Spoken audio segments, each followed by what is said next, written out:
meningkatkan karakter bangsa, jangan menyerah. Karakter bangsa jangan hanya itu saja, tetapi karakter bangsa yang sanggup menonjol, sanggup bangkit sebagai katakanlah karakter bangsa yang mempunyai semangat untuk mandiri, semangat untuk merdeka, semangat untuk segala-galanya. Jadi Bung Karno mempergunakan kesempatan itu sebagai elit yang mempunyai kemampuan untuk motivasi rakyat banyak mengadakan pidato-pidato karakter building. Suatu semangat untuk maju, semangat untuk tidak nyerah.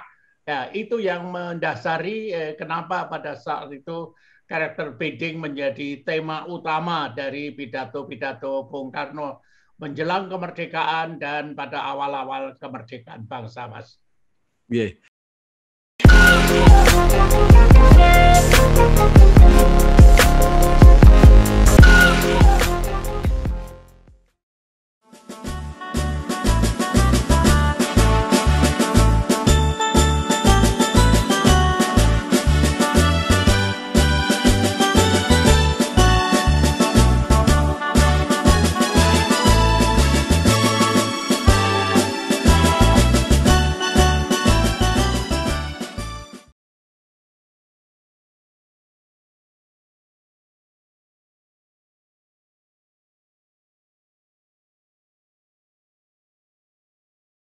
Assalamualaikum warahmatullahi wabarakatuh. Waalaikumsalam warahmatullahi wabarakatuh. Bersama saya Bambang Sadono di channel Inspirasi untuk Bangsa. Mudah-mudahan kita bisa berdialog di channel ini secara jernih, arif, dan berimbang. Kami dalam bulan kemerdekaan ini sedang membuat program untuk mengenang Bapak Bangsa. Kami akan mewawancarai para tokoh untuk memberikan pencerahan mengenai sumbangsih atau legasi para bapak bangsa tersebut dalam membangun Indonesia merdeka. Pendekatan yang kami gunakan kalau dalam bahasa Jawa adalah mikul dhuwur mendem jero. Artinya menghormati jasa-jasa dan gagasan maupun kebijakannya yang masih relevan sampai saat ini dan bahkan ke Indonesia ke depan. Dalam mengenang para bapak bangsa di bulan Agustus ini, kami memilih para Presiden Republik Indonesia yang sudah wafat untuk meminimalkan kontroversi politiknya. Kami juga menampung usulan atau saran mengenai tokoh siapa saja yang harus kami wawancarai untuk menggambarkan dan menafsirkan sumbangsih para bapak bangsa tersebut untuk Indonesia merdeka. Saat ini saya sudah bersama dengan Profesor Dr. Haryono Suyono, MA PhD, yang pernah menjadi Menko Kesejahteraan Rakyat dan Pengentasan Kemiskinan. Selain itu, beliau juga dikenal sebagai Kepala Badan Koordinasi Keluarga Berencana Nasional BKKBN yang cukup lama. Dan beliau saat ini masih menjadi Ketua Umum HIPRADA, Himpunan Pramuka Wreda, dan Ketua Umum Persatuan Wreda Tama Republik Indonesia PWRI, dan mungkin juga masih banyak jabatan-jabatan lain yang saya tidak tahu. Apa kabar, Prof? Baik, Mas Bambang. Apa kabar, Mas Bambang? Ini sehat-sehat, ya? Alhamdulillah ya, karena di penjara di rumah ini. Ya, Prof. Ini di dalam bulan Agustus, bulan kemerdekaan, kami akan mengajak Prof. Haryono untuk berbincang-bincang mengenai para tokoh bangsa. Terima kasih Mas Bambang atas kehormatannya. Untuk mengenang jasa-jasa, karena saya sudah mewawancarai Prof. Jimli Asidiki yang mengatakan bahwa semua para presiden itu mempunyai peran dan jasanya masing-masing. Itu sangat betul, Mas Bambang. Yang pertama saya ingin mengajak berdiskusi mengenai presiden pertama, yaitu Dr. Insinyur Haji Soekarno, yang selain pemimpin politik yang kita sudah kenal semua, tapi beliau sekaligus juga inspirator dan motivator untuk kita semua dalam mencapai dan mengisi kemerdekaan. Salah satu konsep besarnya adalah nation and character building yang sampai saat ini kelihatannya masih relevan. Bagaimana pandangan Prof. Haryono mengenai hal ini? Jadi kita penuh hormat dengan almarhum Presiden pertama Republik Indonesia, Bung Karno ya, yang mempunyai satu karismatik yang luar biasa. Sehingga betul sekali pada waktu itu Bung Karno dengan segelumit sedikit sekali elit bangsa yang menjadi bapak-bapak kita semua, yang menjadi nenek moyang kita semua, yang memperjuangkan kemerdekaan pada saat-saat di pintu gerbang kemerdekaan kita. Sebab Mas Bambang tahu persis bahwa kemerdekaan itu tidak hanya dimulai oleh Bung Karno, Bung Hatta maupun para sesepuh pada masa itu, tetapi jauh lebih jauh selama 450 tahun itu dimulai dengan raja-raja, dimulai dengan rakyat, tetapi tidak bisa menyatukan bangsa. Sehingga bangsa kita dengan penjajahan Belanda yang lebih dari 450 tahun itu dibuat begitu rupa, dijadikan semacam kuli untuk menggali kekayaan bangsa kita, kekayaan alam bangsa kita. Sehingga Bung Karno pada waktu itu sampai kepada satu gagasan, satu usaha dengan karismatiknya yang ahli dalam pidato, ahli dalam mengadakan motivasi kepada rakyat yang begitu luas, tetapi mempunyai tingkat pendidikan yang sangat rendah, mempunyai tingkat semangat yang juga rendah, karena merasa ya sudahlah lebih baik jadi petani, lebih baik jadi buruh, lebih baik mengabdi, karena dengan sendirinya bisa hidup nyaman, hidup nikmat, bisa tidak usah repot-repot menyekolahkan anaknya, tidak usah repot-repot kepingin jadi pejabat dan sebagainya. Sehingga Bung Karno dengan sahabat-sahabatnya, segelintir orang itu kepingin merubah, kepingin meningkatkan karakter bangsa, jangan menyerah. Karakter bangsa jangan hanya itu-itu saja, tetapi karakter bangsa yang sanggup menonjol, sanggup bangkit sebagai katakanlah karakter bangsa yang mempunyai semangat untuk mandiri, semangat untuk merdeka, semangat untuk segala-galanya. Jadi Bung Karno mempergunakan kesempatan itu sebagai elit yang mempunyai kemampuan untuk motivasi rakyat banyak, mengadakan pidato-pidato karakter building, suatu semangat untuk maju, semangat untuk tidak nyerah. Ya, itu yang mendasari kenapa pada saat itu karakter building menjadi tema utama dari pidato-pidato Bung Karno menjelang kemerdekaan dan pada awal-awal kemerdekaan bangsa, Mas. Yeah. Prof, kelihatannya karakter building juga masih relevan ya saat ini. Luar biasa. Sekarang ini apalagi setelah kita digonjang-gonjang dengan perubahan-perubahan pada akhir tahun 2000, perubahan-perubahan, kita harus memberi semangat seperti zaman Bung Karno. Sayang tidak ada yang memberi semangat seperti Bung Karno pada waktu itu, karena kita terpecah-pecah, masing-masing partai kepingin maju, kepingin menyodorkan tokohnya menjadi menteri, sehingga usaha-usaha untuk menyatukan bangsa, untuk character building itu tidak mendapat perhatian yang seksama. Itu kehilangan, kita kehilangan Bung Karno pada tahun-tahun 2000, 2005, 2010, itu menjadi semacam rutinitas pembangunan partai politik dan pembangunan apa yang kita dirasakan oleh anak bangsa ini.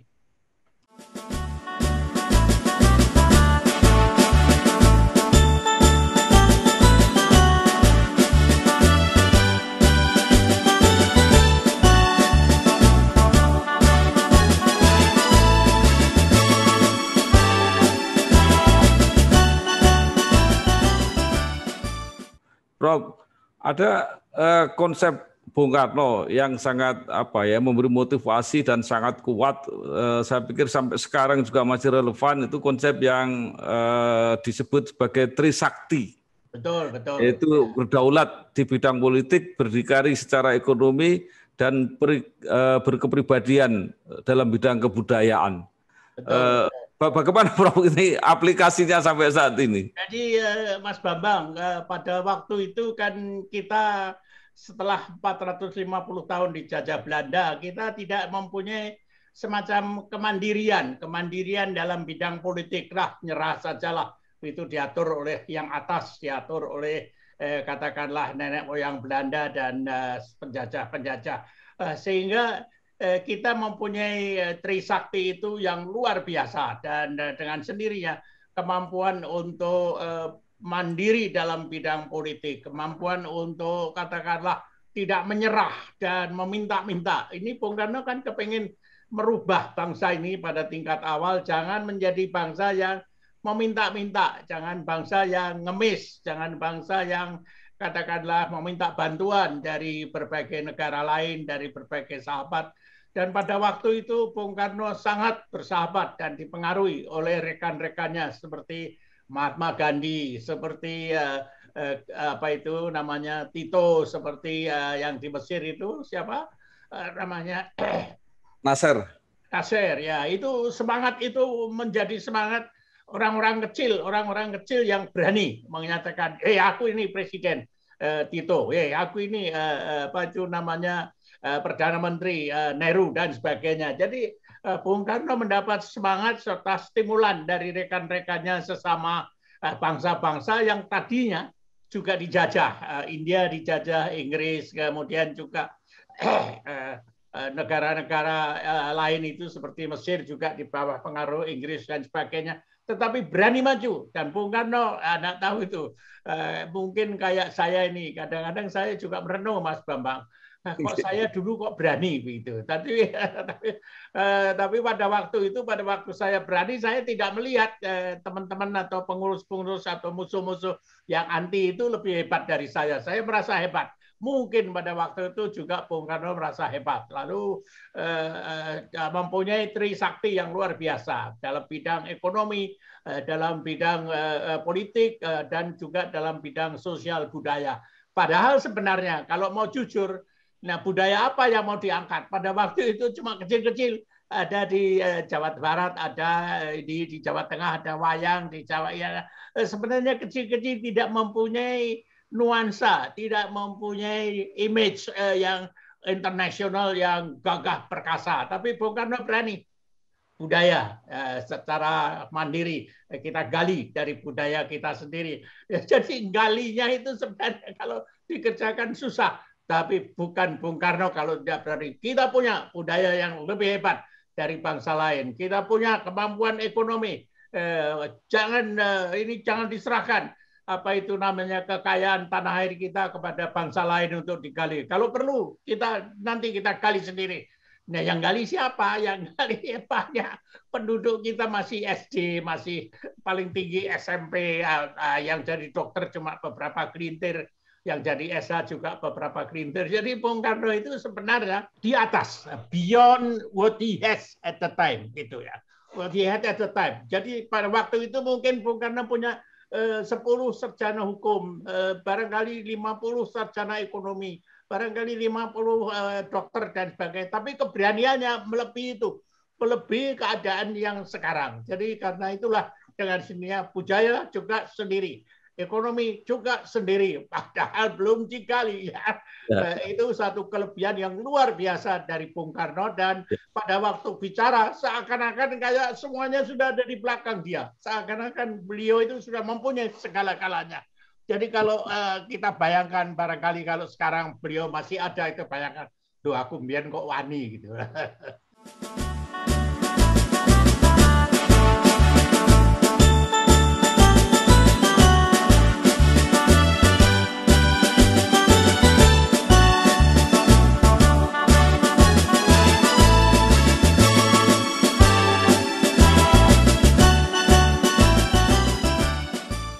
Ya, baik, Prof. sengaja atau tidak, apa ada hubungannya atau tidak, setelah konsep Trisakti dari Bung Karno itu, kemudian presiden berikutnya Pak Harto memperkenalkan konsep trilogi pembangunan. Nah, jadi hampir mirip. Jadi isinya supaya kita bisa berdikari di atas kaki sendiri, maka harus ada stabilitas politik, kemudian ekonominya harus tumbuh, dan kalau sudah tumbuh ada pemerataan kesejahteraan. Bagaimana Prof mengenai konsep ini? Betul, betul. Jadi Pak Harto lebih down to earth. Down to earth itu artinya tidak gegap gempita dengan pidato yang muluk-muluk, tetapi lihat, aduh, ini penduduk saya masih tamat SD aja tidak, tamat SMP tidak. Lalu dengan sendirinya beliau semula membuat SD, Inpres SD, Inpres SMP. Di mana-mana didirikan SD. Yang tidak tahu kemudian 5-10 tahun gedung SD-nya itu ambrol. Itu lalu dikritik, wah ini pembangunannya tidak karuan, SD-nya ambrol, SMP-nya ambrol, gurunya tidak bermutu dan sebagainya. Itu adalah kritikus-kritikus yang datang kemudian tidak tahu bahwa sebenarnya kalau mencari guru yang profesional pada saat Inpres itu diadakan, tidak ada gurunya, tidak ada gedungnya dan sebagainya. Jadi kalau mau bikin gedung yang mempunyai beton tahan 100 tahun, tidak ada, dananya nggak ada. Jadi ya bikin gedung-gedung yang kira-kira 5 tahun ambrol, 6 tahun ambrol dan sebagainya. Itu satu solusi ad hoc yang mendasari Pak Harto untuk membuat Inpres SD, Inpres SMP, dan kemudian produksi rakyat itu masih kecil, tapi karena masih kecil tidak didirikan mall, tapi didirikan pasar-pasar desa, Inpres desa dan sebagainya. Dan kemudian juga dicoba disatukan dengan adanya koperasi dan sebagainya. Jadi mula-mula yang didirikan Pak Harto itu hanya menuju ke kemandirian, menuju ke satu proses transisi yang lebih kokoh, yang lebih hebat dan sebagainya. Dan karena ini menyangkut rakyat, maka dengan sendirinya kesejahteraan rakyat itu dipentingkan. Biarpun pada tingkat-tingkat awal beliau itu waspada kalau ini tidak disatukan secara politik dengan stabilisasi yang lebih kokoh, maka usaha-usaha yang dimulai dengan development of resources tersebut akan buyar, apalagi kalau rakyat yang diberikan kesempatan untuk maju dengan sosialisasi kesejahteraan ini belum mapan. Setahun 2 tahun kalau ya biasanya tukang cangkul lalu dijadikan industri desa, dijadikan pedagang desa, itu kan tidak biasa. Biasanya cuma nyangkul, cuma bikin sawah dan sebagainya, tanpa SD, SMP, tanpa pendidikan sekolah dagang, administrasi dan sebagainya, kan tidak akan jadi. Tetapi beliau tetap memaksa dan memberikan gambaran kepada rakyat bahwa kesejahteraan harus diratakan. Oleh karena itu selama pemerintahan Pak Harto ada kan 8 jalur pemerataan yang hampir meliputi semua jurusan. Saya ikut merumuskan itu supaya KB-nya juga masuk. Dan dengan sendirinya saya ikut jadi pemain kalau zaman Pak Harto begitu nggak habis-habisnya ini.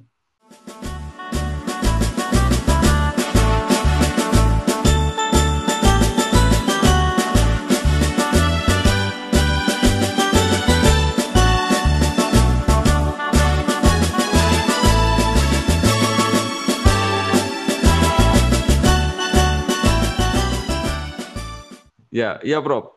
Selain waktu itu juga terkenal pembangunan ekonomi, tapi kelihatannya Pak Harto juga sangat memperhatikan pembangunan manusianya. Tadi Prof sudah sebut pendidikan, misalnya SD Inpres, kalau tidak salah juga banyak sekali puskesmas yang pada waktu itu dibangun. Sangat betul. Dan gedung-gedung puskesmas sederhana, dokter-dokter yang belum tamat dijadikan wajib untuk pergi ke desa dan sebagainya, itu rasanya kayak kalau dipandang sekarang, lu kok dipaksa, ya tidak ada pilihan lain. Kalau tidak dipaksa ya nggak mau. Jadi kesehatan itu investasi yang luar biasa ya, Bro? Sangat luar biasa. Pak Harto biarpun ditentang begitu rupa oleh kaum muslim, berani mengadakan program KB dan menjadi nomor 1 di dunia itu suatu keberanian yang luar biasa. Dan andaikan saya tidak dilindungi oleh Presiden Soeharto, barangkali saya sudah dicaci maki nggak karuan. Tapi karena di atasnya ada Pak Harto, itu saya kelihatannya hebat begitu.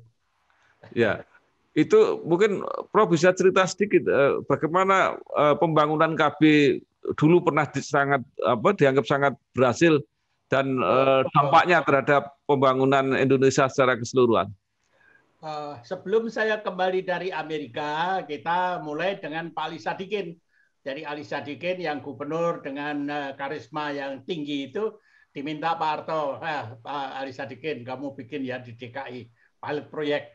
Karena Ali Sadikin ditakuti dan disegani, Ali Sadikin bikin. Saya ikut-ikut juga sudah, biarpun anak kecil baru tamatan Akademi Statistik, ikut-ikut jadi peneliti. Saya teliti bahwa ini bisa. Dengan pendekatan yang positif.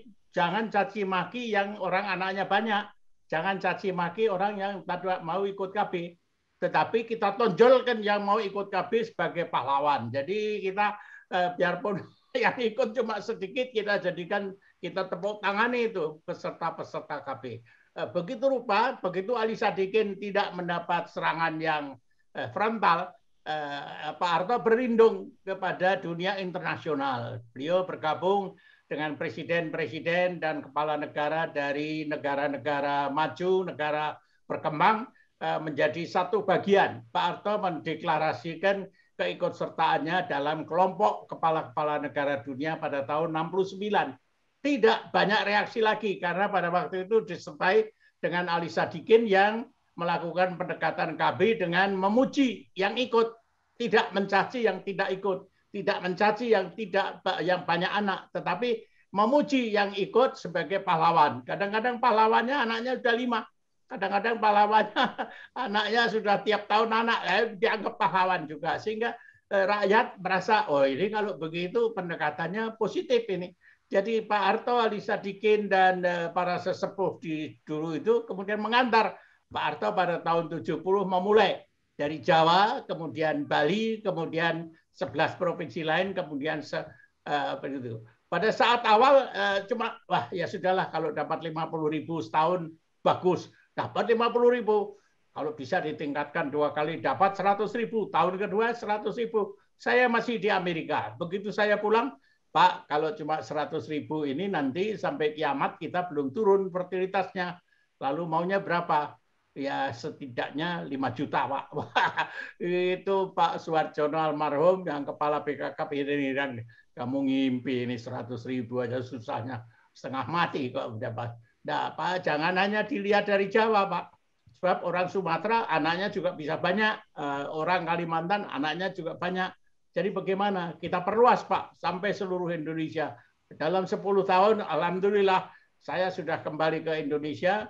Kita bisa memperluas sampai ke seluruh Indonesia dan targetnya dari 100.000 setahun menjadi 3 juta dan kemudian menjadi 5 juta. Jadi saya ditantang, Haryono, kamu kalau memang jangan sombong aja, kalau bisa ini ya bisa.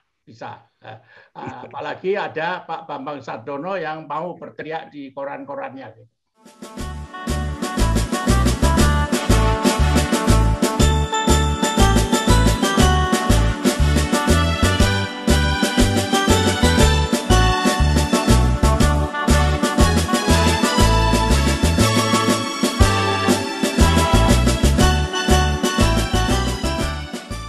Iya, baik, Prof. Jadi ini kalau diurut gitu menarik ya, Prof. Presiden pertama membangun motivasi, membangun karakter. Presiden kedua membangun sumber daya ini dari segi pendidikan, dari segi kesehatan, dari segi KB. Nah, yang menarik lagi, Presiden ketiga Pak B.J. Habibie, Profesor B.J. Habibie, itu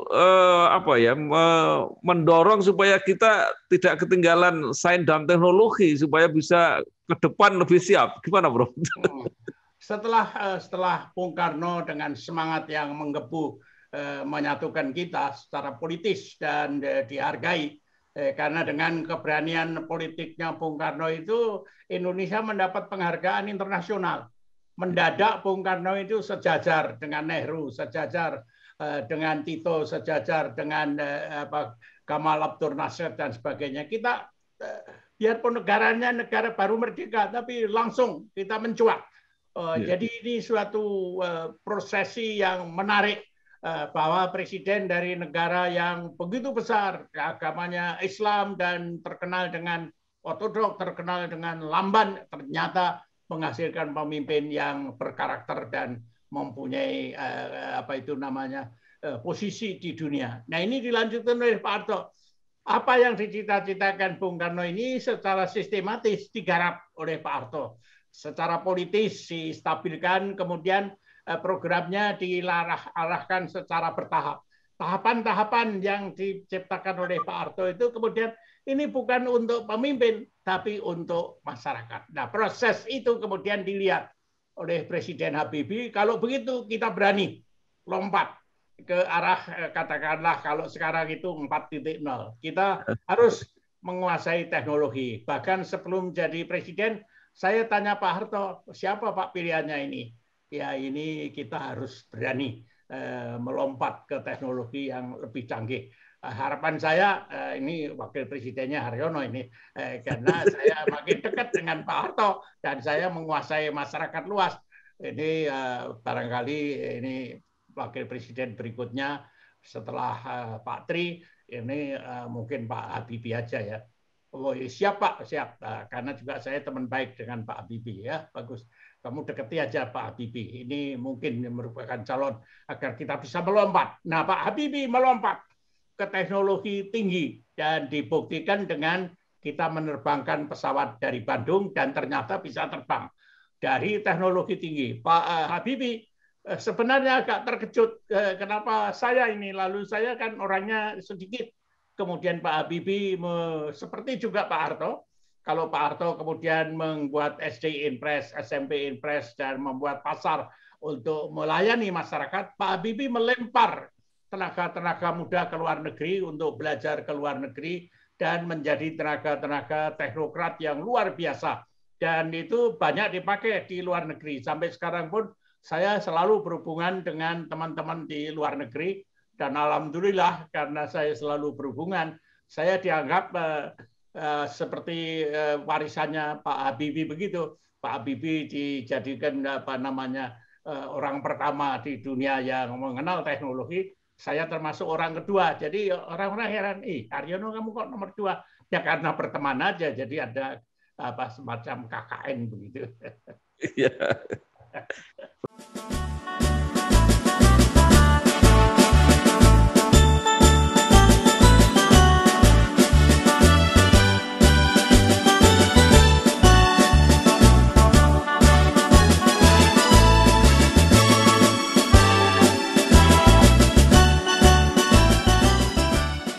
Prof, ternyata apa yang dikerjakan oleh Pak Habibie itu sudah dipikirkan lama dan juga banyak negara-negara lain yang melakukan, yaitu mengirim para mahasiswa sebanyak-banyak ke luar negeri. Nah, itu ternyata juga dilakukan oleh Malaysia, oleh Cina, oleh negara-negara lain. Nah, jadi artinya bahwa pilihan itu pada waktu itu memang sudah tepat, Prof. Ya, pilihan itu sangat tepat karena apa? Karena Pak Habibie itu kebetulan karena belajarnya di luar negeri dan menjadi orang pintar di luar negeri dan mempunyai jaringan yang luas, sehingga dengan sangat mudah Pak Habibie itu menelpon Perdana Menteri Jerman, menelpon Perdana Menteri yang lain. Saya ada di hadapannya, sangat akrab, dan keakraban Pak Habibie dengan Presiden atau Perdana Menteri di luar negeri itu menghasilkan dikirimnya tenaga-tenaga muda Indonesia ke sekolah-sekolah yang sangat unggul di luar negeri. Dan kalau sekarang Menteri P&K baru memperkenalkan kuliah merdeka, di luar negeri itu seorang yang dikirim ke universitas unggul itu sekolahnya merdeka.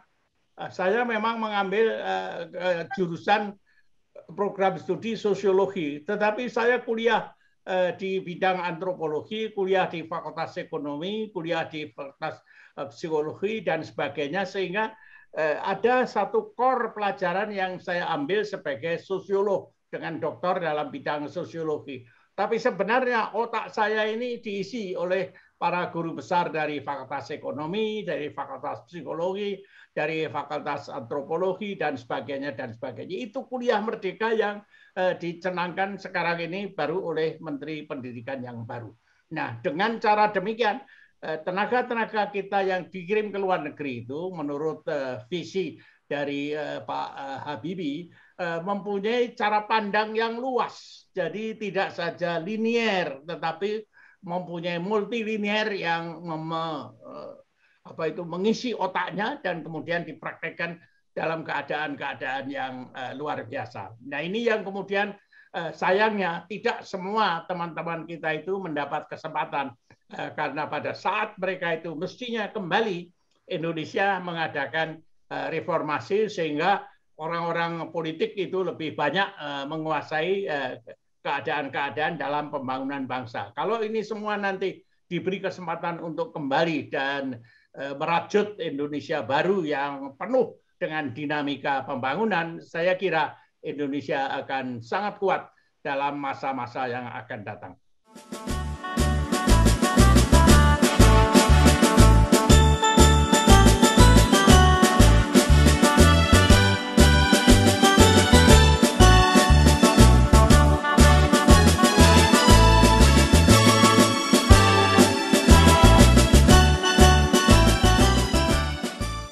Ya, Prof, ini luar biasa.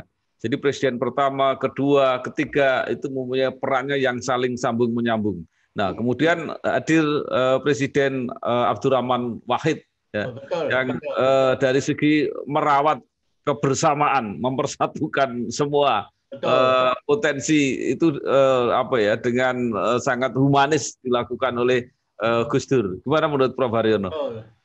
Saya kira biarpun Presiden Abdurrahman Wahid itu mendapat cacat buta, tetapi sebagai katakanlah sebagai suhu, sebagai ulama, saya masih ingat Gus Dur itu saya ajak untuk kampanye keliling, bahkan sebelum menjadi Ketua Umum NU saya ajak kampanye keliling dengan simbol safari bintang 9, karena NU itu bintangnya 9. Jadi bintang yang terakhir itu ada duanya, anaknya 2, kemudian didukung oleh bintang lain. Akhirnya saya akrab dengan Abdurrahman Wahid, saya dengar cita-citanya, dan beliau dalam keliling bersama dengan keluarga berencana, juga dengan siapa didampingi oleh Wakil Presiden sekarang, itu kita sangat akrab dan melihat masyarakat bahwa banyak yang diuntungkan dengan pembangunan yang ditahapkan oleh Pak Harto, tetapi banyak juga yang ketinggalan, artinya tidak ikut serta dalam pembangunan. Dan dengan sendirinya simbol kita bahwa kita itu Bhinneka Tunggal Ika tidak seluruhnya bisa ditangkap karena ada yang merasa disisihkan atau tersisihkan atau tidak diajak, atau kemudian ketinggalan. Nah, itu yang kemudian mendasari pikiran-pikiran baru agar supaya budaya kebersamaan yang kemudian dirajut oleh Gus Dur menjadi kemajemukan bangsa itu ditampung di dalam tema-tema pembangunan yang kemudian dilaksanakan oleh Gus Dur. Sayang waktunya cuma pendek, sehingga dengan sendirinya hasil dari merajutnya Gus Dur dengan kebinekaan Tunggal Ika itu belum seluruhnya terwujud, tetapi nuansa untuk itu sudah mulai terpapar dan kemudian sekarang mulai dikembangkan lebih lanjut oleh pengganti-pengganti beliau.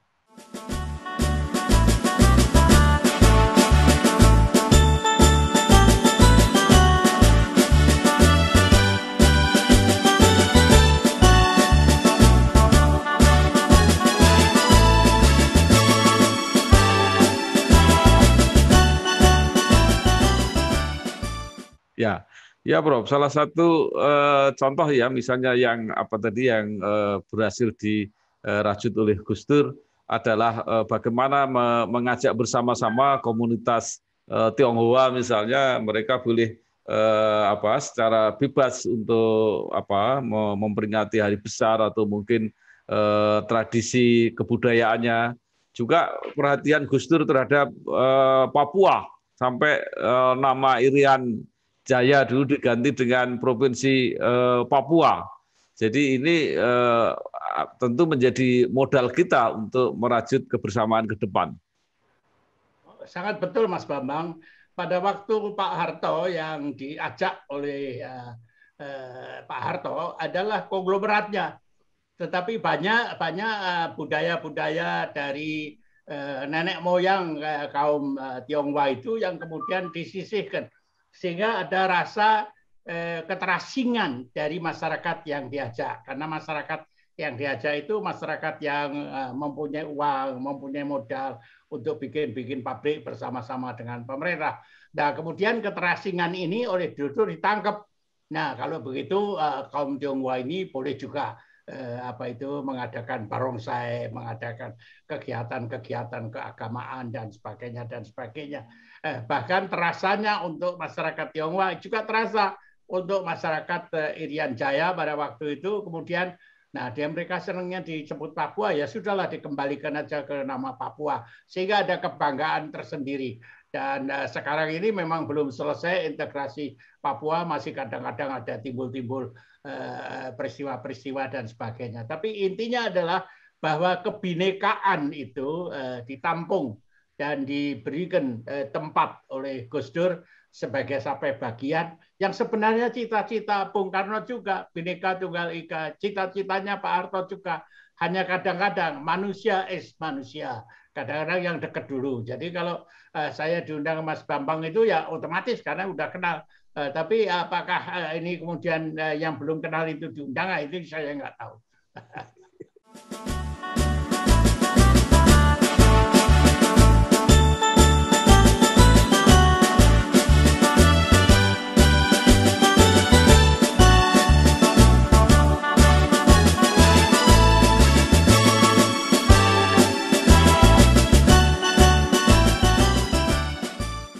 Prof, baik.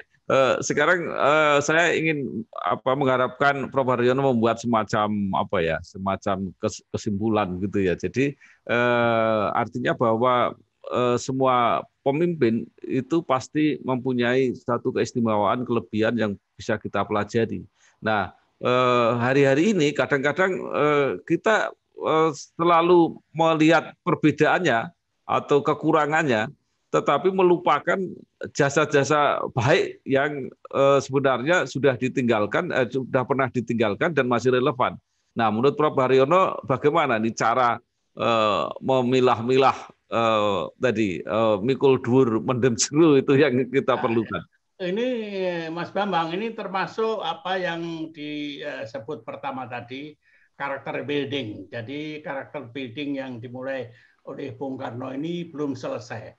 Karakter building dalam arti kita berpikir positif. Jadi tiap-tiap presiden itu menghasilkan nuansa-nuansa tidak lengkap karena temponya cuma paling 5 tahun, paling 10 tahun, lain dengan Pak Harto sampai puluhan tahun itu lain. Tapi masing-masing cuma 10 tahun, 5 tahun, 10 tahun dan sebagainya sehingga tidak lengkap pemikirannya. Bahkan pemikiran-pemikiran gemilang dari Bung Karno itu juga belum bisa lengkap karena baru pada tingkat filosofi, baru pada tingkat gagasan-gagasan, baru pada tingkat bagaimana menata negara ini. Baru kemudian dilanjutkan oleh Pak Harto, itu malah dituduh, nah ini jelimet banget Pak Harto ini. Tapi karena Pak Harto ini mempunyai tahapan-tahapan, sebenarnya jangan dilihat tahap ke satu, tahaplah satu, lihat tahap kedua, lihat tahap ketiga, dan seterusnya.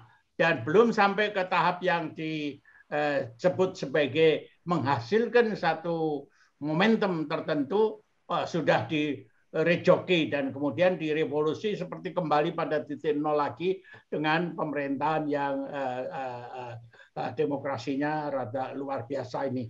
Nah, ini dengan sendirinya kebaikan-kebaikan itu sebenarnya kalau dirinci satu persatu, ada satu benang merah. Mulai dari zaman penjajahan sampai bagaimana founding fathers, Bung Karno, Pak Harto, kemudian Pak Habibie, sampai Gus Dur, sampai sekarang ini ada jalurnya. Dan kalau kita bersifat mempunyai karakter positif, ini jalur-jalur ini merupakan satu rentetan yang nantinya insya Allah akan mengantar bangsa ini menuju ke bangsa yang besar pada saat kita memperingati hari 100 tahun Indonesia Merdeka tahun 2045 nanti. Mudah-mudahan Mas Bambang masih, saya kira saya agak sukar untuk mencapai tahun 2045. Baik, Prof. Jadi kita atau para generasi penerus itu nanti harus pandai-pandai memanfaatkan mana kekuatan, mana yang perlu diambil ya dari semua pemimpin tadi ya, Prof ya. Jangan dilihat negatifnya, lihatlah positif. Yang negatif itu biasa. Seorang pemimpin itu maunya A, tapi dibelok-belokin menjadi A kecil, A besar, dan sebagainya. Itu biasa. Jadi seorang pemimpin pasti melewati strategi-strategi tertentu yang kemudian tidak bisa langsung dapat A. Ya udahlah, A kecil dulu, kemudian agak besar, kemudian agak besar. Jadi kita harus memberi maaf kepada kelemahan-kelemahan yang pemimpin itu tidak bisa sendirian. Pemimpin itu harus merangkul sebanyak mungkin sahabat agar supaya nanti kita mencapai sesuatu yang dapat dibanggakan seluruh anak bangsa, Mas Bambang.